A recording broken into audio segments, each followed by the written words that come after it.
She took a job cleaning for 3 cowboys on a ranch, not knowing one of them was her long-lost Navajo brother. The dust-choked air of the R ranch clung to Ilara's skin like a shroud, a harsh welcome to a new chapter she hadn't chosen. Her old life, fractured and scattering like dry leaves in a high wind, had brought her here, to this desolate stretch of land where the horizon swallowed the sky whole. The ad, stark and to the point, had simply read, "Housekeeper needed remote ranch room and board."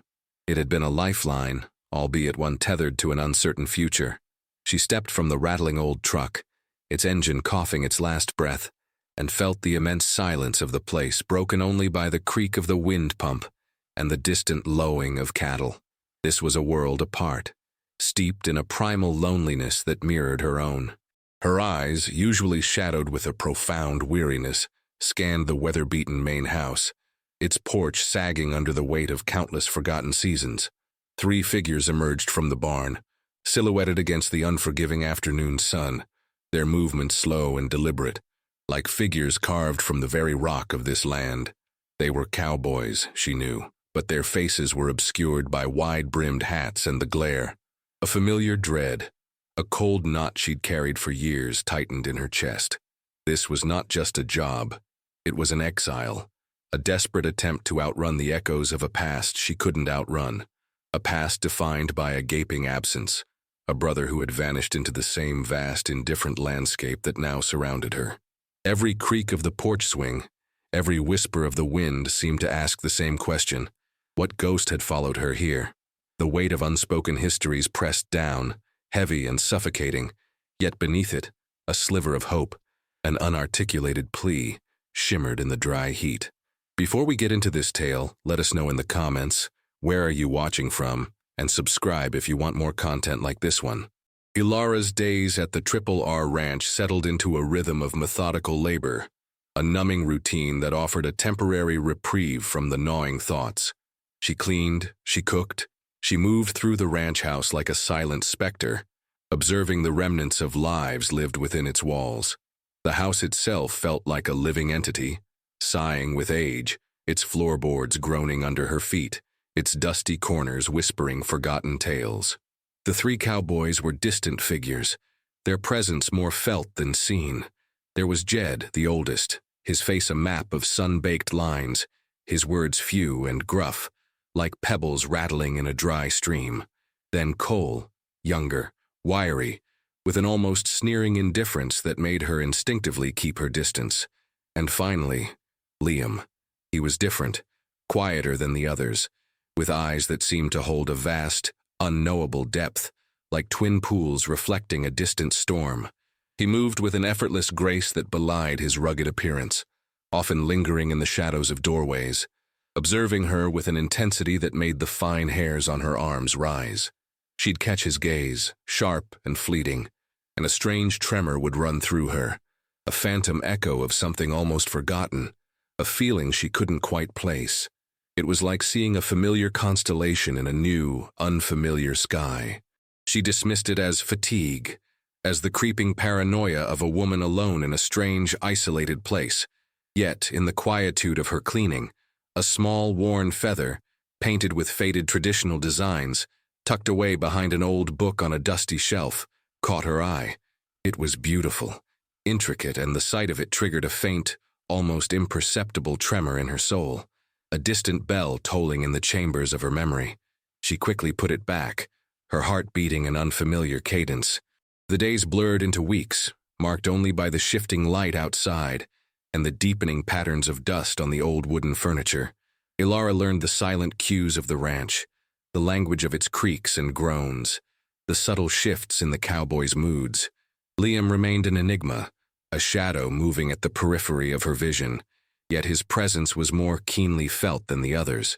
He rarely spoke, but his silences were eloquent, heavy with an unspoken weight that seemed to mirror her own. One afternoon, while sweeping the main room, she noticed him sitting on the porch, meticulously mending a bridle. His hands, though rough and calloused, moved with a familiar dexterity, a quiet artistry that tugged at a half-buried recollection. She saw a flicker of something in his profile, a certain set to his jaw, the curve of his nose, that stirred a distant, uncomfortable echo in her mind. It was the same uneasy feeling she'd had when she'd found the feather. Was it just the isolation, playing tricks on her? Or was it something deeper, a subconscious whisper from a past she had desperately tried to bury? The details were too vague, too ephemeral to grasp, like trying to hold on to smoke. Her own memories of her childhood were fractured, fragmented by the searing pain of abandonment and loss. There was the image of a boy, no older than 7, his laughter echoing in a sun-drenched field, then the stark, terrifying silence when he was suddenly, irrevocably gone. Their parents, consumed by their own grief, had disintegrated, leaving Alara adrift, forever haunted by the shadow of her lost brother. The ranch, for all its vastness, felt like a pressure cooker, compressing her past and present into an unbearable closeness.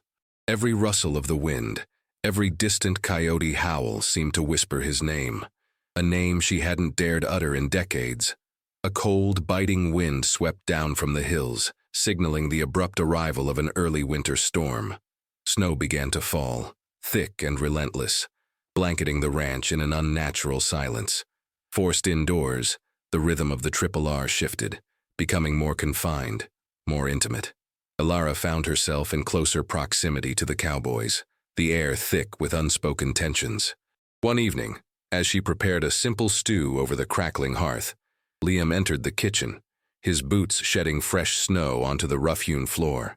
He didn't speak, merely moved to the cast-iron stove, holding his hands out to the warmth. The flickering firelight danced across his face, illuminating a small, faded scar above his left eyebrow, a thin white line against his sun-darkened skin. Alara's breath hitched. A memory, sharp and sudden, pierced through the fog of her past. A clumsy fall from a tree, a brother's quick, consoling embrace, the sting of iodine on a small cut. Her hand trembled as she stirred the pot, the ladle clanking against the metal. It was a child's scar, one she had almost forgotten. Could it be? No, it was impossible. So many years, so much distance, the sheer improbability of it. But the tremor in her heart persisted, a frantic bird trapped in her ribs. Liam, sensing her sudden stillness, turned his head slightly, his gaze meeting hers across the hearth. There was no recognition in his eyes, only a quiet intensity, a fleeting curiosity. But for Alara, the world had tilted on its axis. The air thickened, heavy with unspoken questions, with the ghosts of long-buried possibilities. She quickly averted her gaze, her mind reeling, trying to reconcile the impossibility with the nagging certainty that now gnawed at her, pulling at the fragile threads of her carefully constructed peace. The days that followed were a blur of heightened awareness for Alara. The ranch, once a place of mundane routine, now hummed with a dangerous undercurrent of discovery. Every glance at Liam, every fleeting glimpse of his hands, his profile, his quiet way of moving through the world, became a painful excavation of her own fractured memories. The scar, once a fleeting observation, now burned into her consciousness, a beacon pointing towards an unthinkable truth. She found herself subtly, almost unconsciously, seeking out more clues. While cleaning Liam's small, austere room, her fingers grazed an old, leather-bound journal tucked beneath a loose floorboard. Her heart hammered against her ribs, a drumbeat of dread and frantic hope. With trembling hands, she opened it. The pages were filled with a man's cramped, powerful script, detailing the harsh realities of ranch life, the relentless cycles of seasons, the quiet solitude. But amidst the entries, she found a crudely drawn map, marked with symbols she recognized from their shared childhood, secret places only they had known. And then at the bottom of one page, a name, scrawled almost as an afterthought, Kodiak. It was his nickname, a name only she had ever used, a playful twist on his given name, Coda. The world spun. Her breath caught in her throat, a choked gasp. This wasn't a coincidence, not a trick of the light or a delusion born of loneliness. This was him. The boy who had vanished, the ghost who had haunted her every waking moment, was here, living under the same roof, a silent stranger. A wave of overwhelming emotion, grief, fury, and almost unbearable tenderness washed over her, threatening to drown her. The years of sorrow, the unanswered questions, the gaping hole in her life, all coalesced into a single agonizing reality. The revelation hit Alara like a physical blow, leaving her breathless, unmoored.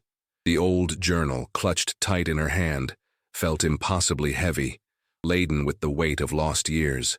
He was here, Coda, her brother.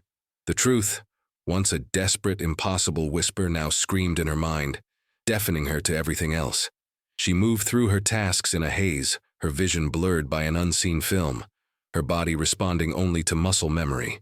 Every encounter with Liam became an unbearable ordeal, a silent screaming match between the past and the present. She watched him, really watched him now, seeing not just the taciturn cowboy but the echoes of the boy, the brother she had mourned for so long. The intensity of her gaze began to wear on him, perhaps. He grew more withdrawn, more guarded, sensing the shift in her, though unaware of its true origin. The air between them, once merely distant, now crackled with an unspoken tension, an electric current of buried history waiting to burst forth. Her mind raced, replaying every moment of his disappearance, every desperate search, every tear. Their parents had withered, crumbling under the weight of his absence, leaving Alara to navigate a world scarred by inexplicable loss. The why of it all, the burning question that had tormented her for decades, now screamed for an answer. Why had he left? Why had he never returned? Why had he allowed them to believe him lost, dead, vanished? The injustice of it, the raw, aching betrayal, began to curdle within her, twisting the fragile hope of reunion into a bitter, resentful fury. She had to confront him. The thought terrified her, yet it was an undeniable, primal urge, a force that propelled her forward, towards a reckoning that felt both inevitable and terrifying. The ranch, once a refuge, had become the arena for a confrontation she both dreaded and desperately craved. The confrontation came, not with a roar, but with a quiet, shattering force. Alara found Liam in the barn, just as the last sliver of twilight bled from the sky, painting the vast landscape in bruised purples and indigos. He was grooming a horse, his back to her, his movements rhythmic and steady. Her voice, when it finally emerged, was a raw, choked whisper, a sound barely audible above the rustle of straw. Coda. The name, heavy with memory and accusation, hung in the cold air between them. Liam froze, his hand still on the horse's flank. He slowly turned, his eyes, usually so guarded, widening with a shock that rippled through his entire frame. For a long, agonizing moment, he simply stared, his face a canvas of disbelief, then a flicker of fear, and finally, a profound, unutterable sadness. Alara. His voice was a rasp, a ghost of the familiar cadence from her childhood. How did you know? The question, so simple, yet so loaded with years of unspoken agony, tore through her. How could I not? She retorted, her voice gaining strength laced with years of bitter pain. You just disappeared. You vanished. We thought you were dead. Do you know what that did to us? What that did to me? Her words were sharp, each one a shard of glass tearing at the carefully constructed walls he had built around himself. His gaze fell, his shoulders slumping as if under an unbearable weight. The years, the lies, the silence, all converged in that barn, illuminated only by the faint glow of a single lantern. The other cowboys, somewhere out in the vastness of the ranch, remained oblivious to the shattering moment unfolding within the barn, a moment that had been decades in the making and would change everything. The air in the barn crackled with the aftermath of their raw exchange. Liam, Coda, finally spoke, his voice low, heavy with a grief that seemed to mirror her own. He recounted a fragmented story, a childhood dream of escape from a life he felt he didn't belong to, a desperate attempt to find his own path in a world that offered little for a young Navajo boy. He spoke of running, of hardship, of being swept up in the currents of a transient life, of working on ranches and farms across the West, always moving, always seeking, always running from the ghosts of his past. He had heard whispers of his family, vague rumors of their despair, but shame and a misguided belief that his absence somehow protected them from his perceived failure had kept him away. I thought you were better off without me," he confessed, his voice thick with an ancient pain. I thought I was a burden, a mistake. Ilara listened, tears streaming down her face, a tempest of emotions raging within her. The anger was still there, hot and visceral, for the years of unanswered questions, for the gaping wound he had left in their lives. But beneath it, a deeper current of understanding began to flow, a recognition of the boy he had been, the man he had become, forged by the very same harsh landscape that had defined her own existence. He had been lost, not just to them, but to himself, adrift in a world that often showed little mercy. The darkness of their shared past, the shadow of abandonment and the long-held pain, now lay exposed, raw and vulnerable between them. This wasn't an ending, but a beginning, a perilous first step onto a bridge built from shattered memories and unspoken truths. The profound silence of the barn enveloped them, broken only by the soft snorting of the horses, silent witnesses to a family's tortured decades-long reunion. The following days were a delicate dance, a slow, arduous navigation of shared history and festering wounds. The initial explosion of emotion had subsided, leaving behind a fragile, tentative quietude. Ilara and Liam, or Coda, as she was beginning to call him again, slowly, painstakingly began to talk. Began, not about the past in great detail yet, for that was a vast, treacherous territory, but about the immediate, tangible present, the ranch, the routines, the mundane details that offered a semblance of normalcy. The other cowboys, Jed and Cole, sensed the profound shift between Ilara and Liam. Their presence became a subtle, yet persistent source of external tension. Jed, with his gruff common sense, watched with a quiet, almost watchful curiosity, his seasoned eyes missing nothing. Cole, however, was openly suspicious, his sneering indifference morphing into thinly veiled hostility, especially when he heard the snippets of Navajo words, old echoes from their childhood, that sometimes slipped from Coda's lips. "What's going on here, Liam?" Cole muttered one evening, his voice laced with an unpleasant edge. "Something about her ain't right, and you ain't been yourself." Coda, for the first time, stood his ground, a quiet defiance in his eyes. "She's my sister, Cole. My family." The declaration hung heavy in the air, a challenge, a claim.